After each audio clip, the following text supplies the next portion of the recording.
Hello friend, Radhe Radhe, जय माता दी। कैसे हो आप? आई होप आप सब लोग बहुत अच्छे होंगे और मज़े में होंगे। मैं इंडियन ब्लॉगर अंजना ठाकुर आपके अपने यूट्यूब चैनल पे आपका स्वागत करती हूँ।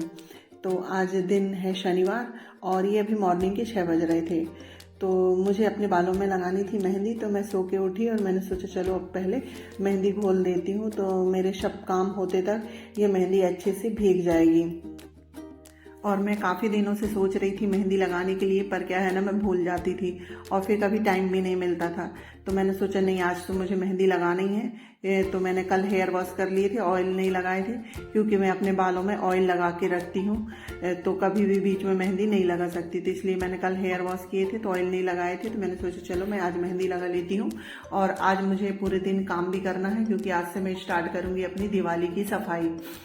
तो वही काम करते तक ये मेहंदी अच्छे से सूख जाएगी।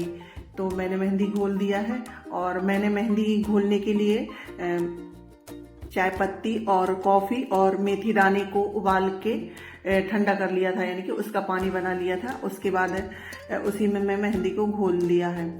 और मेहंदी को अच्छे से घोल के और उसको मैंने कम से कम 3-4 घंटे के लिए रख दिया था, तो जिससे कि वो अच्छे से भीग गई। तो फिर इतने में मेरे खाना वगैरह हुआ, झाड़ू पोछा, नहा के, यानी कि सब पूरा काम करके मैं फिर अभी बज रहे थे 12, तो मैंने सोचा चलो मैं अब मेहंदी लगा लूँ, उसके बाद फिर मैं अपने सफाई के काम में लगूंगी। तो वही मैं बालों में मेहंदी लगा रही हूँ। और मुझे ये मेहंदी लगाना ना बहुत पचड़ जैसे लगता है, और पर क्या करो, जब मजबूरी हो जाती है तो लगाना ही पड़ता है।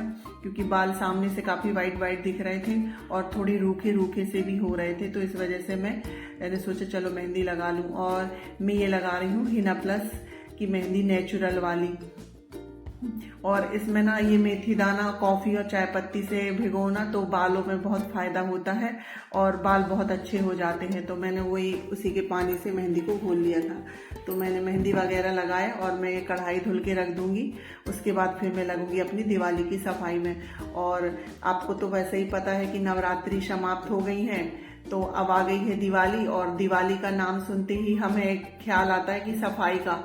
और सब लोगों के यहाँ थोड़ी अलग अलग तरह से करते हैं, पर मैं अपनी सफाई का बता रही हूँ कि मैं किस तरह से सफाई करती हूँ। और जो हमने बचपन से देखा है, सीखा है कि दिवाली में हमें किस तरह से सफाई करनी चाहिए, तो मैं उसी तरह से सफाई कर। और मैं आप लोगों के साथ थोड़ी सी टिप्स भी शेयर करूंगी कि कैसे क्या करना चाहिए। तो अब हम स्टार्ट करते हैं ये वाले रूम से, क्योंकि ना कभी भी सफाई, जो रूम ज़्यादा मैसी होता है या फिर जहाँ खूब सारे सामान होते हैं, वो वाले रूम से स्टार्ट करना चाहिए। तो क्या है ना, सबसे भारी काम होता है कि जिस रूम में ज़्यादा सामान हो, अगर वो रूम साफ हो गया तो हमें लगता है कि हमारा बहुत बड़ा काम हो गया। तो मेरा ये स्टोर रूम है, यहाँ पर सभी सामान होते हैं, काफ़ी सारे सामान होते हैं। तो मैंने सब सामानों को निकाल लिया है। और मैं ये डिब्बे वगैरह को भी निकाल के रख दे रही हूँ, क्योंकि मैं एक दिन में ये रूम वगैरह साफ करूंगी, झाड़ूंगी। और जितना मुझसे बन सके तो पुताई कर लेती हूँ। जहाँ तक मेरा हाथ पूज जाता है तो मैं उसकी पुताई कर लेती हूँ। उसके बाद जो थोड़ा बहुत भारी सामान होता है, जो पोंछ के जमाने का होता है, उसको मैं पोंछ के जमा दूंगी। और फिर बाकी जो डिब्बे होते हैं जिनको धुल सकते हैं हम, तो जो खाली करके धुलना है तो मैं उनको धुलूंगी। तो मैं क्या है, पहले एक रूम की सफाई कर लूंगी, उसके बाद एक रूम में जितना भी सामान निकलता है ना, उसको मैं पोंछ के या धुल के जो जमाने का होता है वो कर लेती हूँ। तो इससे क्या है ना, हमें ज़्यादा दिक्कत नहीं होती है। नहीं तो अगर हम हर रूम की एक साथ सफाई करें और सामान पूरा फैला ले तो काफ़ी बिखरा बिखरा सा लगेगा और हमें समझ में भी नहीं आएगा कहाँ से करें। और सफाई ऐसे ही एक एक टुकड़ों में करना चाहिए, क्योंकि हम एक साथ तो सब कुछ कर नहीं सकते, एक ही दिन में सब कुछ कर नहीं सकते। तो इसलिए थोड़ा थोड़ा करके मैं इस तरह से करती हूँ। तो मैंने अभी डिब्बे वगैरह पूरे निकाल लिए हैं। अब मैं जाले निकाल लेती हूँ। वैसे तो मैं जब भी झाड़ू लगाती हूँ तो जाले वगैरह निकालते रहती हूँ, तो उतने जाले तो नहीं है। और ये ना देख लेना चाहिए, हम डेली यूज में तो झाड़ू लगती है, तो डेली यूज में देखते रहे कि इधर उधर जाले नहीं और निकालते रहे, तो हमें ये बाद में ज़्यादा दिक्कत नहीं होती है। तो मैंने आसपास के जाले निकाले। फिर ये अलमारी है, क्योंकि ये अलमारी में सामान रखे रहते हैं तो ये ज़्यादा निकलते नहीं है, तो इसका ज़्यादा साफ होना होता नहीं है। फिर भी मैं मंथली में या 2 महीने में एक बार इस डिब्बे हटा के पोंछ देती हूँ तो ये क्लीन ही रहती है। तो मैंने अलमारी वगैरह सब झाड़ लिया है और उसके बाद हम नीचे झाड़ू लगाएंगे, क्योंकि नीचे काफ़ी सारा कचरा गिर गया है ना। नीचे झाड़ू लगा लेंगे, इसके बाद फिर हम दूसरा काम करेंगे। तो कब कचरा उठाने से क्या है, जो हम चलेंगे बार बार इधर उधर आना जाना हो जाता है ना, तो वो पैर में चिपकेगा नहीं। और देखिए हमें समझ में नहीं आता, तो मैंने यहाँ से ड्रम वगैरह हटाई है ना, और ये बड़ी वाली पेटी रखी है, तो इसके नीचे भी झाड़ू डाल के मैंने कचरा निकाला है। तो वही बच्चे लोगों के इतने पेन मिले हैं ना, कि हमारे यहाँ सबसे ज़्यादा मुझे पेन मिलते हैं हर जगह, क्योंकि बच्चे लोग इधर उधर पेन फेंक देते हैं। तो ये हम पूरा कूड़ा उठा के डस्टबिन में डाल देंगे, और जो इसमें से पेन काम के हैं तो मैं बच्चों को निकाल के दे देती हूँ। और हम लोग साल भर क्या है, हर चीज को रखते जाते हैं कि नहीं ये भी काम आएगा, ये भी काम आएगा, और कुछ ऐसी फालतू चीजें भी होती हैं हम जिसे भी रख लेते हैं। तो वही है ना, दिवाली के बहाने ऐसी काफी चीजों की सफाई हो जाती है, और वही हम फिर जो कूड़ा कचरा या बेकार की चीज जो हम इकट्ठा करके रखते हैं, हम वो दिवाली में पूरा साफ करके फेंक देते हैं। तो इसीलिए दिवाली जो है ना, बिल्कुल डीप क्लीनिंग के लिए आती है, ऐसा लगता है। और सच में अगर दिवाली ना हो तो हम इस तरह से डीप क्लीनिंग कभी करें ही ना, क्योंकि हम हल्की फुल्की क्लीनिंग तो करते हैं, पर जो अच्छे से करते हैं वो सिर्फ हम दिवाली में ही करते हैं। तो चलो, आप लोगों से बातें करते करते मेरी झाड़ू लग गई है।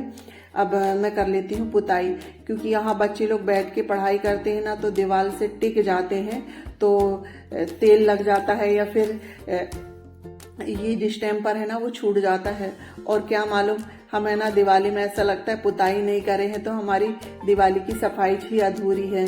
तो वही मैं जितना मेरा हाथ जहाँ तक चले जाता है वहीं तक मैं पुताई कर लेती हूँ। और वैसे भी ये नीचे नीचे ही गंदा होता है, ऊपर बिल्कुल गंदा नहीं होता है। तो जहाँ जहाँ गंदा दिख रहा है और जितने मेरा हाथ, तो इसकी में मुझे आधी आधी जो दीवार है ना वो पूरी पुताई हो जाती है। तो इसी तरह मैं पूरी दीवारों की पुताई कर लेती हूँ।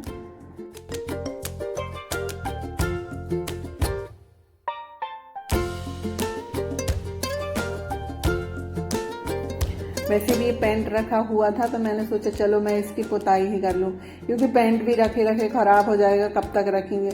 और फिर इतने से काम के लिए हम लोग लेबर वगैरह को भी तो नहीं बुला सकते हैं। मैं बुलवाऊंगी, जो मुझे बाहर की क्लीनिंग करानी है, जो ऊपर टावर वगैरह होते हैं ना बाहर की पुताई के लिए, उनके लिए मैं भैया लोगों को बुलवा लेती हूँ। पर ये अपने घर के जो छोटे मोटे काम होते हैं ना, तो ये हम अपने खुद के हाथ से ही करते हैं। तो मेरी पुताई वगैरह हुई, तो अब आ जाती है क्लीन करने की बारी, यानी कि सब कुछ को पोंछने की बारी।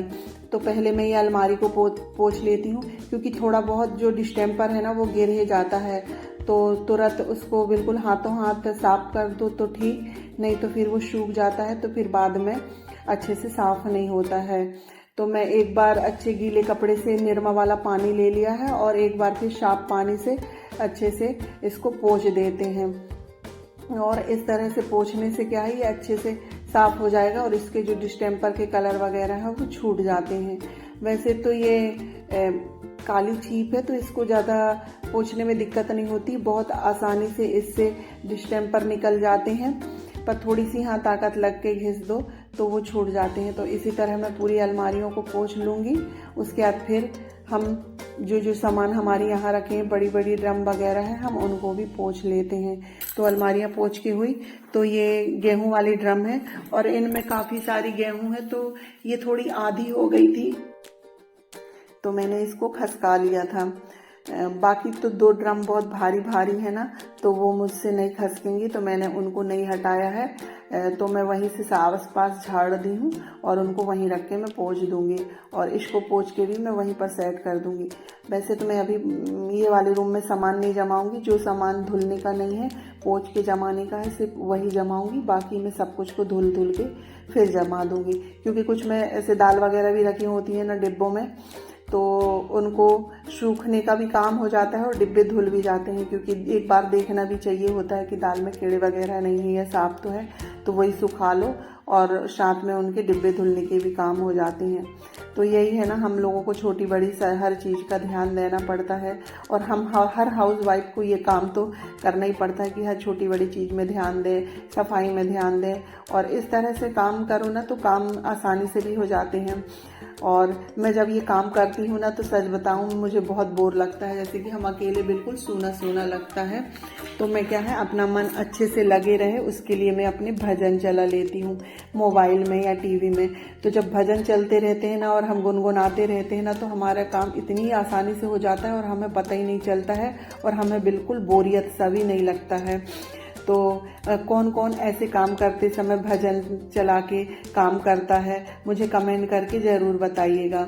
तो मैंने सब डिब्बों को पोंछ दिया था, ड्रमों को, और यहाँ से फिर मैंने पोछा भी लगा दिया था क्योंकि यहाँ सूख जाएगा तो मुझे ड्रम जमाना है। और इसके बाद ये पलंग है ना, तो इसमें भी जो हमने झाड़े थे तो थोड़ी बहुत डस्ट वगैरह गिर गई थी, तो हम पलंग को भी अच्छे से पोंछ देंगे।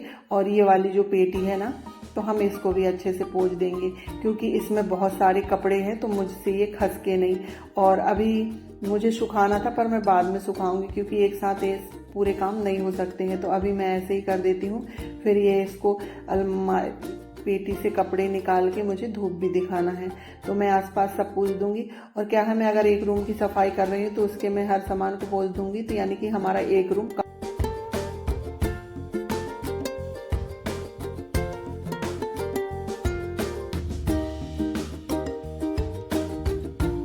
पेटी पोंछ के हो गई, तो अब हम आ जाते हैं इधर। तो मैं ये गेट को भी पोंछ देती हूँ, और अभी मैं गेट को अंदर साइड ही क्लीन कर रही हूँ क्योंकि बाहर साइड अभी मुझे बाहर वाले रूम की सफाई करनी है ना, तो थोड़ा बहुत डस्ट वगैरह या जैसे उसकी पुताई करनी हो तो पेंट वगैरह लग ही जाएगा, तो मैं वो बाद में पोंछूंगी। तो अभी मैं अंदर साइड क्लीन कर देती हूँ। और यहाँ पर नीचे थोड़ी बहुत डिस्टेम्पर गिर गए थे ना, और थोड़ी बहुत मुझे गंदा सा लग रहा था, तो मैंने उसको मैजिक की सहायता से घिस दिया है, और उसको अब हम पोछा से निकाल देंगे। अब सब कुछ पोंछ चुका है तो ये पंखा क्यों रह जाए। और वैसे भी ये पंखे ज़्यादा गंदे नहीं होते क्योंकि ये वाला रूम में ज़्यादा पंखा चलता नहीं है। तो वही मेरा हाथ नहीं पूज रहा था ना, तो मैंने अपने बेटे को बुलाया, और मुझे ना थोड़ी वजन ज़्यादा हो जाता तो डर लगता है कि गिर ना जाऊं, तो मैंने अपने बेटे से पूछवाया है। फिर पलंग पोंछने यानी कि पंखा पोंछने के बाद फिर मैं ये पलंग में भी जो जाले गिरे होंगे पंखा के ना, तो वो मैं पलंग को भी पोंछ देती हूँ। सॉरी, आज मेरे मुँह से क्या क्या निकल रहा है। तो अब मेरी जो पोंछने का काम हो गया था, और देखिए कितना अच्छा लगने लगा है ना, है रूम बिल्कुल साफ दिखने लगा है, और पुताई करे हैं हमने तो उससे भी कलर आ गया है। अब हम लगा देते हैं पूरे रूम में पोछा। और मैंने ना पानी में सर्फ और फिनाइल मिला लिया है क्योंकि जो भी गंदगी होगी वो निकल जाएगी। तो फ्रेंड्स, मैंने आप लोगों के साथ आज शेयर किया कि मैं किस तरह अपनी दिवाली की सफाई करती हूँ। अगर आप लोगों को ये पसंद आए तो इस वीडियो को लाइक शेयर सब्सक्राइब कीजिएगा, और चैनल में नए आते हैं तो प्लीज़ सब्सक्राइब कीजिएगा। मैं इस वीडियो को यहीं पर करती हूँ और मिलती हूँ एक नए ब्लॉग में। जब तक के लिए बाय बाय।